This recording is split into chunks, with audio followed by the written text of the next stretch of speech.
on va commencer par Estelle, qui t'interroge, toi, Christophe. Elle te dit bonjour Christophe.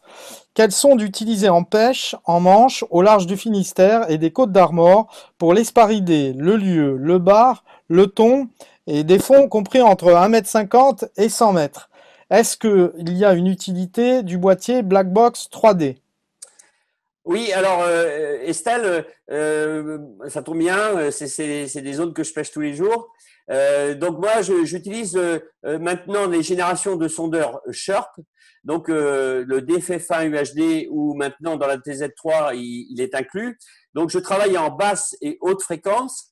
Donc ça me permet d'avoir un faisceau très précis et de discrimination des cibles de 0 à 100 mètres en haute fréquence. Et la basse fréquence, qui a un cône beaucoup plus large et qui me permet de voir un volume d'eau.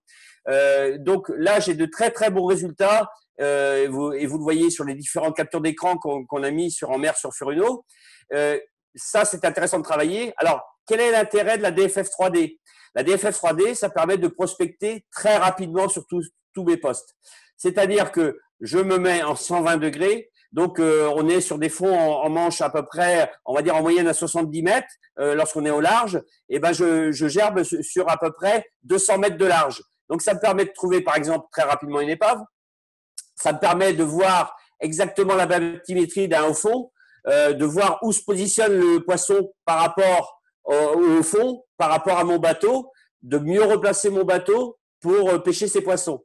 Donc, oui, en pêche sportive, et on le voit dans tous les jolis montages que l'on fait pour les gars qui sont passionnés de pêche, on monte les deux black box, DFF1, DFF3, ou maintenant avec la TZ3, TZ3 plus DFF3, pour aller très rapidement, comprendre son spot aussi très rapidement et voir où se trouve le poisson. Ok.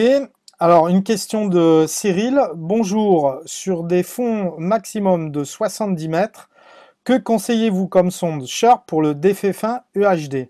Alors, Franck, peut-être? Oui, pourquoi pas. De toute façon, sur des fonds donc de 70 mètres, on va rester dans ce qu'on appelle donc dans la haute fréquence, hein. On va pouvoir, c'est la limite 70 mètres. Donc, on pourrait même travailler sur de la médium, sur une fréquence médium. Après, sur 600 watts, c'est quelque chose de très bien sur 70 mètres. Ok. Toujours Franck, Monsieur Pichot Daniel, bonjour, j'ai un GP 1971 et une TZT2, j'ai des fonds maximum de 25 mètres, quelle est la meilleure sonde pour pas, quelle est la meilleure sonde? Toujours pas de possibilité de mise réseau, merci. Ok, il y a deux questions. Ouais. Euh, pas la possibilité de mise en réseau entre le 1971 et les systèmes TZT, qu'ils soient deux ou trois, non. Ce sont deux appareils qui sont, je dirais, pas de la même famille, hein, même si il y a de très bons sondeurs à l'intérieur, il y a des technologies différentes, mais donc pas de réseau entre les deux. Ensuite, la première question, c'était quelle sonde, il me semble, pour des petits fonds. Eh bien, là, si c'est vraiment des tout petits fonds de 20 mètres, il y a une sonde qui est très bien, qui est la P66, qui peut être une sonde. Donc là, on n'est pas en Sharp, on est en bifréquence, mais qui a un angle d'ouverture de 30 degrés. Donc, c'est une sonde tableau arrière, mais encore une fois, je dis la P66, je ne connais pas la coque, je ne connais pas le bateau, et on ne choisit pas une sonde parce qu'elle est bonne, on choisit une sonde par rapport à la coque de son bateau. Ah, moi, je me permets de rajouter parce que avec le GP, j'avais fait les essais pour des petits fonds comme ça aussi. Il y a la TM 150 M qui est pas mal, qui donne de très bons résultats. Et là, la nouvelle ETM en 600 watts à HW qui peut être une solution aussi pour ce monsieur. Alors, une nouvelle question pour toi, Christophe, d'Andy. Alors, je vais essayer de m'exprimer plus clairement. Exemple, sur une TZ-T3 qui propose haute, moyenne et basse fréquence avec une TM265, qui a un cône très petit quand c'est pas profond. En moyenne et basse fréquence, on devrait sonder plus large. Point d'interrogation. Quel pourcentage de qualité on perd passant sur ces fréquences? En passant sur ces fréquences. Bien évidemment, je suis conscient que pour les pêches moins profondes, la TM 275 est plus adaptée. Je ne sais pas si tu as pu Oui, comprendre, je l'ai mal lu. Ah, si, je vois son interrogation. Alors, je pense qu'il parle entre les fréquences. C'est-à-dire, est-ce que je perds une qualité d'image lorsque je passe de haute fréquence à moyenne ou basse fréquence? Alors, il faut rappeler, comme on le disait tout à l'heure, la haute fréquence, c'est pas une fréquence qui va aller très profond, mais qui va être très précise et qui va donner une excellente discrimination des cibles. Donc, oui, lorsqu'on passe en moyenne ou basse fréquence, les arcs, vous les verrez beaucoup plus gras, ça marquera beaucoup plus fort parce que c'est des ondes qui descendent plus fort et qui marquent plus les détections. Et la haute fréquence aura une meilleure discrimination. Donc, à l'écran, ça sera, entre guillemets, plus joli à regarder. Après, la différence entre la 265 et la 275, je dirais, elle se situe au niveau de la haute fréquence. C'est-à-dire que la 275 a un cône fixe à 25 degrés et la 265 a un cône variable qui descend jusqu'à 6 degrés. Donc, suivant son spot de pêche et où il pêche, comme on le disait avant dans le reportage, s'il pêche des très forts cassants, je lui conseille la 265. S'il pêche des zones plutôt planes, je lui conseillerais la 275. ok, ok, c'est bien noté. Alors, j'avais une question de Bernard du 06. Je pêche de 0 à 150 mètres. J'ai un FCV 585 avec une Airmar P66. Comment je peux améliorer la détection? Ok, je vais répondre.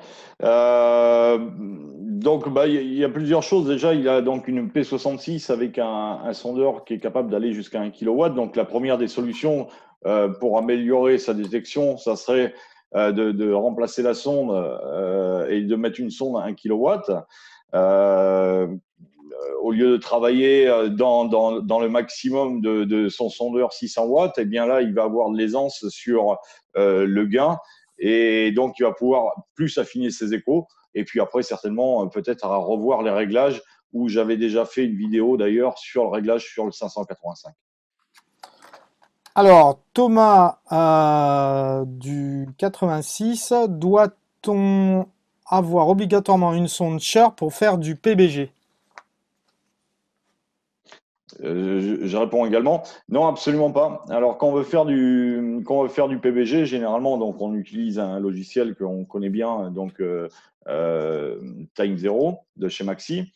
On peut faire du PBG avec n'importe quel sondeur, je dirais même avec un buis fréquence tout simplement, sur lequel on va relier les données sondeurs en NMEA 183 sur le PC. Alors, l'avantage d'un Chirp, c'est qu'on va avoir une meilleure définition sur son écran sondeur, mais ça n'a pas forcément d'impact sur la PBG. Ce qui est plus intéressant, à la rigueur, pour faire de la PBG, c'est d'utiliser un DFF 3D où là, on va avoir un angle très large. Et plus on a un angle large, eh bien, on balaye plus, c'est-à-dire qu'on n'a pas besoin de repasser juste à côté pour créer sa PBG. Oui, je me permets de rajouter, donc en sondeur monobime, c'est-à-dire à un faisceau, Maxi prend 1 point seconde sous vos pieds, et lorsqu'on est avec le DFF 3D, on prend 50 points seconde sur 120 degrés. Donc, exemple, vous êtes sur 100 mètres de fond, en monobime, vous prendrez 1 point seconde, mais avec le DFF 3D, vous prendrez 50 points seconde sur 250 mètres de large.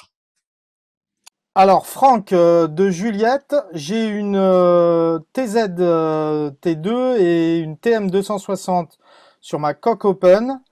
Lorsque je navigue à 20 nœuds, je n'ai rien au sondeur ni profondeur. Bon, ça c'est un petit, on en parlait tout à l'heure. Ouais, ouais, c'est sur le point où j'insistais tout à l'heure sur le montage des sondes, hein, qui est vraiment essentiel. La TM260, c'est une sonde quand même, une très bonne sonde, 1 kW, qui est avec un bon sondeur TZT2. Donc il n'y a aucune raison que avec un bon montage, on ne puisse pas aller à 30 nœuds sans problème. Donc, il faut déjà vérifier l'installation de cette sonde. Si il est possible qu'il y ait un problème simplement soit de hauteur, soit de cale, mais de toute façon, je pense que l'installation ne va pas. Il faut reprendre ça. Et puis, dans certains cas, l'installation peut être parfaite et puis on perd quand même. Donc, les chiffres, hein, non pas le fond, et c'est là où on voit la différence. C'est qu'on perd simplement les chiffres qui nous indiquent la profondeur et on voit toujours le fond. Et donc là, on a plusieurs clients qui nous disent je comprends pas, j'ai toujours mon fond, mais les chiffres, dès que j'accélère, je n'ai plus donc ces chiffres-là et je vois pas à quelle profondeur je suis. Eh bien, ça, c'est un petit réglage chez Furuno qu'on appelle le bottom. Alors, le bottom, eh bien, par défaut, il est à 0 et là, on va simplement pouvoir le régler, ce bottom. Pourquoi il y a ce réglage? Ce réglage, il va servir, comment vous expliquer? C'est-à-dire qu'il va calculer, l'écho va calculer si c'est un écho dur ou un écho mou, donc ce qu'on va différencier d'un poisson par rapport au fond. Donc, si j'avais ce réglage fixe, imaginons que je passe devant dessus un banc de poisson, eh bien, il pourrait me dire que c'est le fond. Et alors, j'ai la possibilité de ce réglage. Donc là, par défaut, ils sont toujours à 0 chez Furuno. Il faut le mettre entre moins 15 et moins 20. Et là, généralement, eh bien, ça décroche plus. Donc, c'est-à-dire qu'on a toujours le chiffre de profondeur qui va s'afficher, si bien évidemment la sonde est bien montée. Ouais, je me permettrais de rajouter, autrement, il y a une chose très simple aussi que lorsqu'on est un peu perdu entre guillemets, si la personne est passée en mode manuel, c'est de repasser le sondeur en mode auto ou en mode croisière. Exactement, exactement. On en parlait récemment. Ça fonctionne très bien, c'est-à-dire de pouvoir de se mettre en mode croisière. Si tout fonctionne, si l'appareil est capable de fonctionner et que l'écran est propre, c'est que l'installation est très bonne et qu'il n'y a rien à dire, que c'est juste une histoire de réglage. Et là, effectivement, on peut passer au bottom. Par contre, si en passant en mode croisière ou pêche auto, plus en mode croisière, et que là, on a un écran qui est pas clair et qui n'a pas l'air de fonctionner, ben là, on peut se poser la question si c'est si c'est pas l'installation qui pose un problème. Alors, Guillaume, j'aimerais donner une petite astuce à tous ceux qui nous écoutent. Ça règle pas tous les problèmes, mais déjà, on peut savoir si notre sonde est bien montée perpendiculaire. C'est-à-dire que tout simplement, on va faire des cercles dans l'eau. Donc, c'est-à-dire qu'on va faire un cercle sur tribord, par exemple, hein. On va faire 2, 3 cercles sur tribord. On regarde son image sondeur et on voit si on a une bonne image sondeur.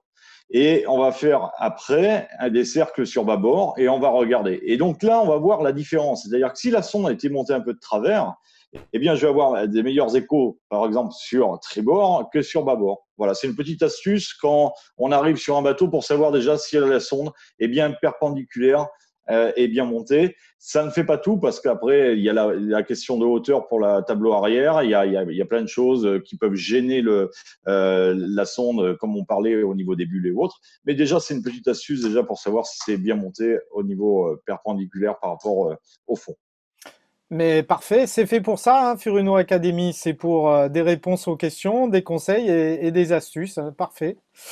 Alors, Christophe, Goulven, j'ai une TZ et on ne sait pas laquelle, bon, sûrement la TZ-T2, et une sonde Airmar TM258 sur mon semi-rigide. Ah, bien. Pouvez-vous me dire ce qu'il faut faire et intérêt du Sherp? Oui, alors Goulven, je pense, veut upgrader son système et le faire évoluer. Et ça, c'est possible avec les systèmes Furuno. C'est ça qui est intéressant. On peut démarrer avec une petite sonde, et de par sa passion, se dire tiens, je veux plus de résultats. Je veux moi aussi avoir des détections comme on voit en mer sur Furuno. Et ben pour monter comment dire en détection. Là, pour sa TZ-T2, il faut qu'il rajoute la black box d'effet fin UHD et qu'il prenne une sonde de TM 265 ou 275. Il aura le même support sonde. Donc, il a juste à démonter sa sonde et remettre la nouvelle et la brancher sur la black box. Et là, il upgrade son système avec pour moi, ce que j'appellerais la révolution au niveau de la détection, le Sharp. Question de Gabriel. Je viens d'acheter un timonier Barracuda. J'aimerais une nouvelle TZ-T3. Pourriez-vous me dire ce qu'il faut? Merci de sa confiance et merci de votre confiance et quel type d'appareil choisir? Déjà dans le choix TZT3, donc c'est un excellent choix et donc pour un Barracuda, donc là on a la possibilité donc de mettre une sonde traversante. Il faudrait voir quel modèle de Barracuda parce que sur certains Barracuda, les gros Barracuda, il y a ce qu'on appelle le Step Air et donc le Step Air, on ne peut pas mettre de sonde tableau arrière. Mais suivant le Barracuda 8, il me semble qu'il n'y a pas forcément ce Step Air. Il faut regarder et je ne sais pas si Christophe, tu te rappelles si sur le 8 il y est ou pas. Oui, alors sur les Barracuda, on travaille beaucoup en sonde affleurante. Donc c'est des sondes qu'on va mettre, on va dire dans le premier tiers du bateau avant le step. Et vous avez aussi un plat sous le bateau qui permet aussi de mettre des sondes encastrées. Les installateurs du réseau Beneteau maintenant savent parfaitement où mettre les sondes pour que ça fonctionne à toutes les vitesses. Mais c'est vrai que c'est une coque un peu particulière et qui nécessite à savoir.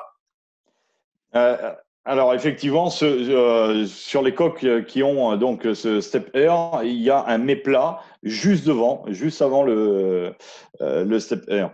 Et donc dans ce cas, il a donc une sonde affleurante à mettre à ce niveau de méplat, hein, et ça peut être même une sonde d'1 kilowatt, et connectée directement à la TZT3. Et donc là, il sera donc avec un sondeur Sharp parce que la TZT3 a un sondeur Sharp 1 kilowatt intégré. De Hervé, j'ai une coque Open 550 et un vieux GP32 avec un FCV 620. Je voudrais me remettre au goût du jour avec de la performance et un petit budget. Dans les petits budgets, on a le 1871, le 1871 F qui est un écran de 7 pouces. Et avec un sondeur 1 kW en Sharp. Donc là, on est sur un budget appareil à peu près de 1000 euros. Et autrement, après, on a des tailles plus grands en 1971F, voilà, où on peut évoluer. Mais déjà, avec le 1871F, on va retrouver donc un GPS traceur avec antenne GPS intégrée. Plus un très bon sondeur à l'intérieur, soit en bifréquence, soit en Sharp, suivant la sonde qu'il va vouloir monter. Donc il s'agit de la GP1871. On tourne autour de quel prix en prix de vente conseillé public? L'appareil en lui-même, on est dans les 1000 euros. 1000 euros TTC. Alors, de Roger de La Rochelle, je fais de la pêche sportive sur un bateau de 30 pieds en bimoteur hors-bord et je souhaite avoir votre équipement pêche sportive comme vos prostaffs que j'ai rencontrés au Grand Pavois. Pourriez-vous me dire le type de sonde et matériel qu'il me faut? Oui, Roger a dû suivre une des formations qu'on faisait sur les bateaux Furuno au Grand Pavois. Alors, je vois tout à fait le type de coque, coque open, performante, pêche sportive. Donc, il est en bimoteur, comme on le disait tout à l'heure, les sondes, on va les mettre entre les deux moteurs. Après, la configuration qu'il a vue, c'était donc TZT Touch. Là, moi, j'avais au Grand Pavois les deux TZT avec Blackbox DFF1 UHD et Blackbox DFF 3D. Donc, on travaille en bathymétrie et en détection pure avec un des systèmes les plus évolués pour la pêche sportive. Donc là, il faut qu'il se rapproche d'un de nos revendeurs agréés Furuno pour lui faire ce très beau montage. Eh bien, merci beaucoup Franck et Christophe. Quant à nous, eh bien, on se donne rendez-vous pour le prochain Furuno Academy. N'hésitez pas à nous poser des questions sur les sujets que vous souhaitez.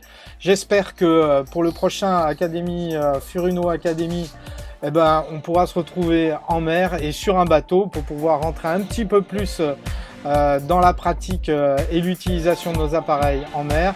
Merci Franck, merci Christophe, à bientôt. Merci Guillaume. Et à bientôt. Bye bye.